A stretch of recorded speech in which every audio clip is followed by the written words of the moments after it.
All right, we're through day 3 prelims here at the Men's NCAA Swimming and Diving Championships in Atlanta. I'm David Rieder, joined by Louisville head coach Arthur Albiero. Coach, thanks for taking some time to talk about how your team's doing and kind of look ahead to tonight. So it was a great morning for you guys. Were you expecting to come out of here with 3A finalists? We challenged the group. We felt like we had the pieces of the puzzle, but this meet. I mean, you got to find a couple hundreds here and there, and a couple of things did not go our way the first day, and you just got to keep battling. And very proud of the way the guys battled this morning. 3A finals, relay snuck in there, 4As, and 2B finals. So it's probably the best session in history of our program, and and just very proud of the way we set ourselves up. Now we got to go take care of business tonight. Yeah. You talked to me a little while ago about Nolan Tassone, how he didn't make the meet 2 years ago, 16th last year. What has he done to just improve like this so much every single year? He's a worker. Nolan's been a guy who's trusted the program from day one as a 355 IMer coming in, and he's just gotten better and better and better each and every year. Had a huge heartbreak as a sophomore. He missed the meet in 3 different occasions, 200 IM, 400 IM, and 200 back by literally, a 10th year, a couple hundreds there, and it was a heartbreaker, but that was a catalyst for him to really come in junior year and made some huge improvements. Made the meet last year, snuck in, got a great swim. I think ended up, he was in the B final. And, he's a worker. I mean, and I think to me that's what we try to do best is it's about preparation. And then we come here and we just got to execute. It sounds so simple, but a lot more complicated than it sounds. But that's really what this is about, is to come here and take away from everything that's happening around you and elevate your game, because this is it. This is what we train for. Yeah. Certainly did that this morning, and then you had Carlos in the 100 breaststroke. I don't know. Maybe I was around him at ACCs. I never saw him get that excited at ACCs when he got in there, got third in that 100 breaststroke. Where did that come from? He's a gamer, and honestly, priority one this year was to try to get him to make the Olympic team. Once he made the A cut at Minnesota, Grand Prix. Then it really kind of gave him a little bit of a peace of mind to say, okay, now I can focus on other things. And, he was good at ACCs, but our focus all along was to make sure we got here and be our very best. And I think our program has a really good track record. I'm not sure why or how, but we got here. But really to be able to come to this meet, men and women, and perform our very best. And as you know, this doesn't happen everywhere. And I think it speaks volumes in our preparation and the way we go about it and the way that we value being at our best when the best is needed. And that's right here at the NCAA Championships. You guys also had Gregory in the 100 backstroke. He's seated third. And then just now, the swim-off in the 200 free, Trevor Carroll getting in there to that B final of the 200 free. A slower race in this morning, and really possibly the best 200 freestyle pace race I've ever seen. What did you say to him beforehand, and where are you at with him? Because Trevor's a big piece for you. He's your top sprinter, your top distance freestyler, and he just kind of has to go everywhere. Well, Trevor's a special kid, and he's a worker, and I think, again, that's what we do. We prepare, and we knew from the beginning of the year that he was going to have to be a guy that will play a lot of different roles for us. As a guy that can go, 415 and 500, but he split 18.8 in our relay before. So and we're going to need that again tonight, But I think we try to really manage in the preparation. I think for the swim off was just, we really kind of took it as not as disappointing that, oh, you tied. It was more like, man, you get to do this. Yeah. How awesome is this, right? You get to come here and be part of this great environment. I'm cool with that, yeah. And you get to do this. To me, I love that, and that's a credit to him who earned that. I wasn't going to take that away from him to get it. It's really his first individual second swim at NCAA. So for a guy who's done so much for our team really this year and in the previous years, and for him to have that, I'm very proud of that. And the way he swam that. It was a very clever, smart swim to win. And at that point, that's what it was. It was just a dual meet, and so you know what, man, it's a dual meet. You know how to do those, so we'll swim to win. Yeah, fair enough.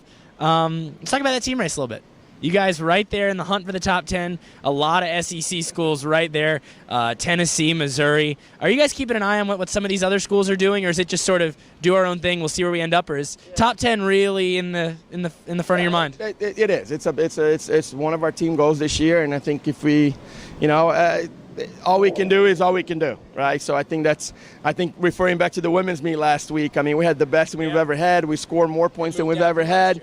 And it's just the way it played out. So we don't take any, we're not disappointed with that. It's just we're honored that we get to come here and be our best. And we're in the same boat here with the men, And those swims today were very indicative of the way this group, the psyche and really the mental toughness that this group has, A to Z. And it's been fun to see them grow and battle, and that's what this meet's about. Is just a battle from session 1 to session 7, one at a time. Yeah. Short memory. Got to get through it and get some sleep. Speaking of, how are you doing, Coach? Because you had 7 sessions last week, and now you're 4 into this week's meet.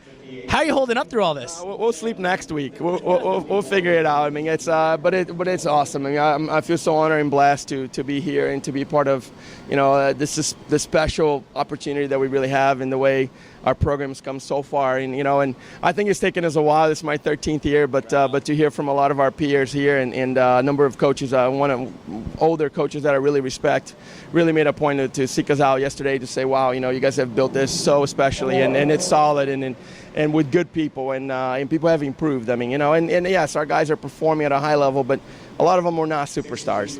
Even some of our international guys, everybody likes to ask me that, they were not superstars. Look at their progression. Look at João De Luca, his freshman. He didn't get a second swim in the 200 free. He was 18th, and to go from that. So that's our culture. That's what we do, and we just look for opportunities to get better. So how do you keep both yourself and your team from not getting caught up in the moment? Because there have been so many moments. Obviously, Kelsey last week, how emotional she was. Mallory getting second in the 200 free. This morning when you had those top 3 places going back to tonight. How do you keep it, just roll with it and not get too caught up in everything that's going on? Because there have been some really great moments. Yes. And we take great appreciation in those moments. But I think a big part of this is you have to have a really short memory. I mean, this is a business trip for us, and that's our mentality. We just got to take care of this session, and then by doing that, like we did this morning, now again we get to swim again tonight. We get to perform tonight, and so I'm very proud of that. Very excited for what we are, and we will continue to grow, and and excited for the near future here. And the near future is tonight. Next is tonight. And tonight, that session's going to finish off with that 200 medley relay.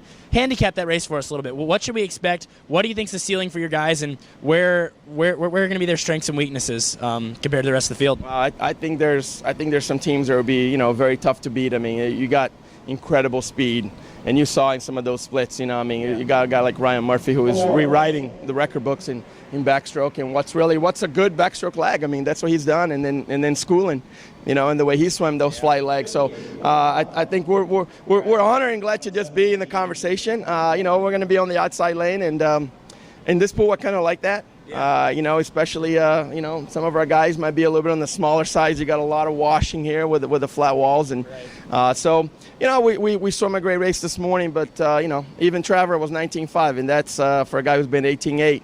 But I'm not going to complain. He's you're back. You're in it, and that's what matters. Short memory. I don't even remember that. I don't know what I'm talking about. Wait, was there just a swim off? Did Trevor just? Because I forgot. Next is lunch. That's all I know. So lunch. That sounds good. Well, Coach, thanks so much for taking some time.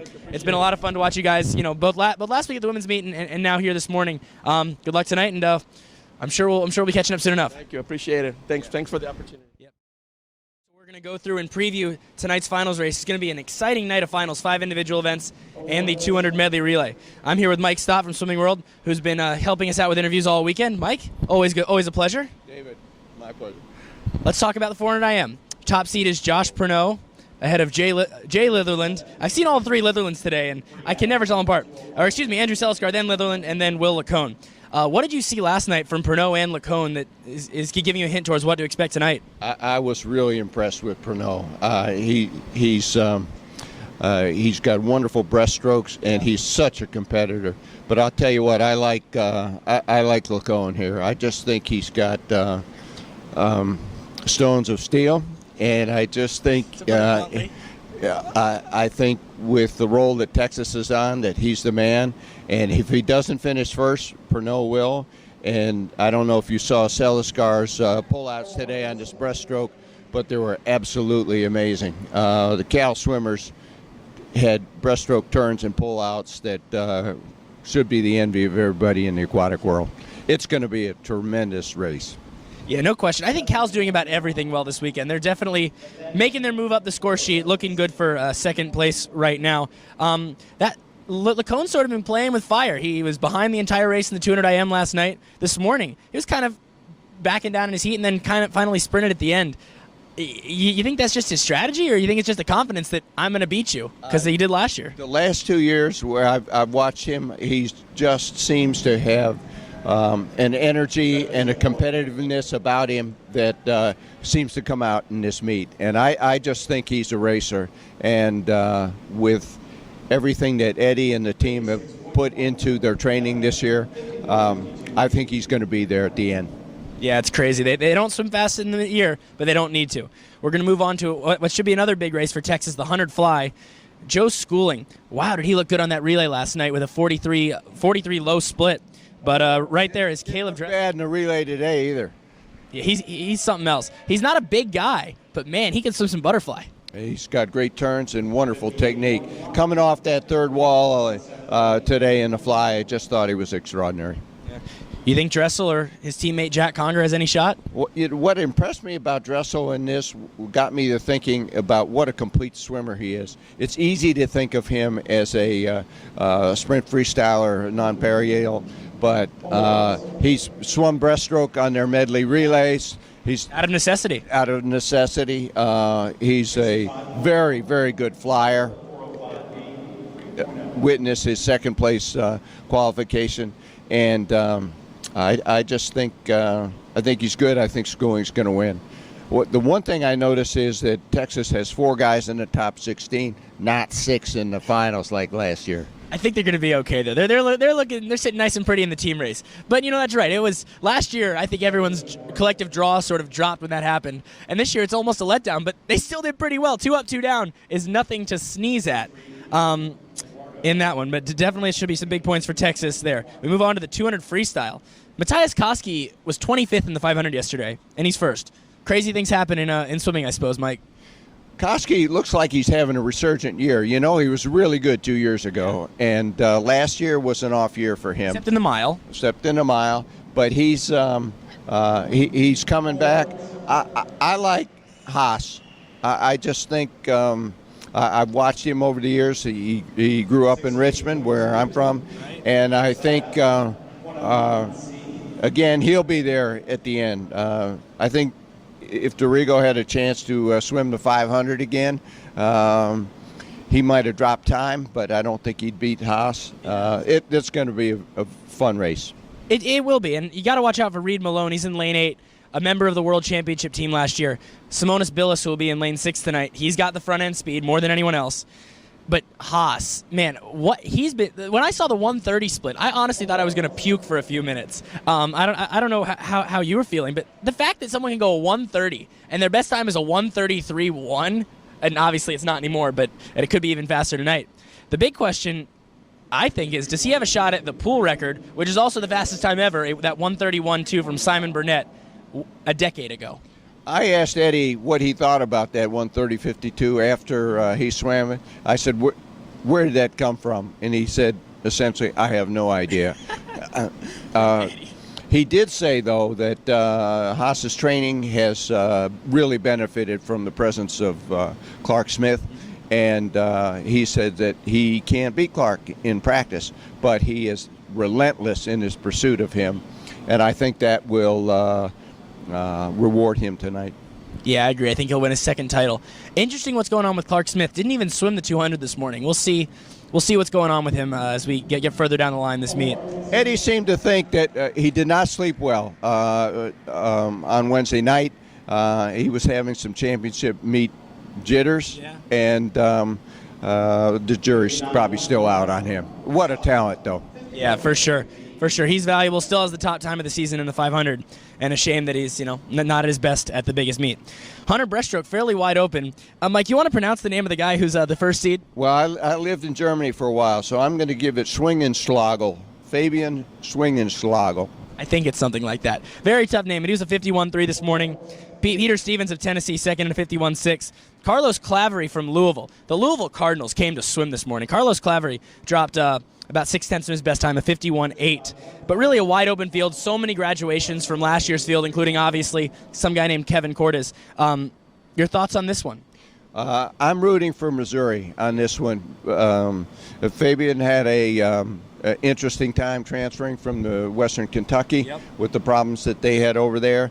And I would like to see Greg Rodenbaugh rewarded with his first championship here. He's done a great job with that Missouri team. They've got some divers in the running today, and it would be a nice payoff for him in that move from Tucson to Columbia. Yeah, for sure. Definitely as good a chance as anyone.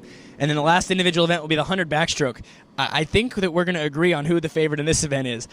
Just the way he just dominated Ryan Murphy, that medley relay last night, going the 43 mid. He destroyed the American record. No one had been under 44. He goes a 43.51. You think he can go faster without having the 200 IM before that race? I think Connor Oslin's going to give him a race in the relays. Connor's looked awfully good, but I think top end speed and duration, Ryan Murphy is the man, and I don't know if he'll set a record here, but he's going to be awfully fast and he's going to win. I think he's going to be a 43 again. You're right. I don't know if it'll be another record, but the reigning NCAA Swimmer of the Year looking very good to win that award again, having set the record. And we saw last week. The coaches like seeing records. That's why Lily King won the award at the women's meet. Ryan Murphy will swim that, have a breakthrough diving, and then he'll be back for the 200 medley relay. And I believe, is Cal first? Cal's first. Murphy, Connor Hopp. Well, we'll see if Pernod swims that. Pernod did swim the 400 medley last night where Cal got second. But I bet Connor Hopp keeps that one. Justin Lynch and Tyler Messerschmidt, followed by Alabama, who had a really nice morning. Christian Golomy 18.8 on the end. And then Texas. They're right there in every relay. This is the one relay Jack Conger won't swim. Brett Ringgold swimming the anchor leg. They lost Kip Darmody from last year's team. Darmody was their backstroker, but John Shabbat's really stepped into that void. And then really 1877 relay anchor this morning from Ringgold that's no slouch effort. No. And I'll tell you what, Alabama would have been, if you look at the numbers, Alabama would have been the top seed if you measured their reaction time. They were 0.8 of a second slower than Romanov, their breaststroker, 0.83. Wow. They were not fast off the blocks. Let's be kind. I think it'll be a great race tonight. Those three teams. I could see Louisville making a run at this thing. Auburn maybe even. It's going to be a very interesting race. Pick someone. Cal. I actually agree. If we're agreeing, then we're probably both wrong. I feel like chances are we're not right here. David, I've been wrong before. I predicted every race at the women's meet last week. I predicted all the top 10s. I've been wrong a lot of times this meet. Meanwhile, let's just go over and see who had the best mornings. Texas and Cal, obviously, really, really good mornings. Georgia's looking at its potential top 5 finish. Their women are more highly thought of generally in the national picture, obviously winning the championship last week. But the Georgia men have come to swim, and top 5's not out of the question. I agree. Jack Bowerly's had them really going, and we talked with Harvey Humphreys after prelims. They're pleased with where they sit. It's hard not to be. They're massively overperforming what they are supposed to do. NC State did not have a great morning. They're still hanging in there. Nothing that's going to kill them yet, but they finished 9th in the relay, which they were seeded first in, and also finished 9th 2 other times. So not what the Wolfpack wanted this morning, but they are still definitely in the mix for a top 3 finish. Mike, thanks for doing this. I appreciate it. It's fun. I'll say one thing about NC State. They're miles ahead from where they were the last 2 years with all those relay DQs. They didn't score at NCAAs before Braden Holloway showed up 4 years ago. 5 years ago, I was interviewing the University of Richmond coach, and he told me that the guy to watch in the next 5 years was this guy at Virginia Tech who moved to NC State, Braden Holloway. Yeah. I mean, they're doing something else, and even as disappointed as they were this morning, top 5 looking almost assured. Anyway, that's going to do it for us right now here on Swimming World. This is Mike Stott. I'm David Rieder. Thanks for watching. We're going to have tons of video interviews coming for you tonight and full live coverage throughout all the sessions. Thanks for watching. We will see you soon.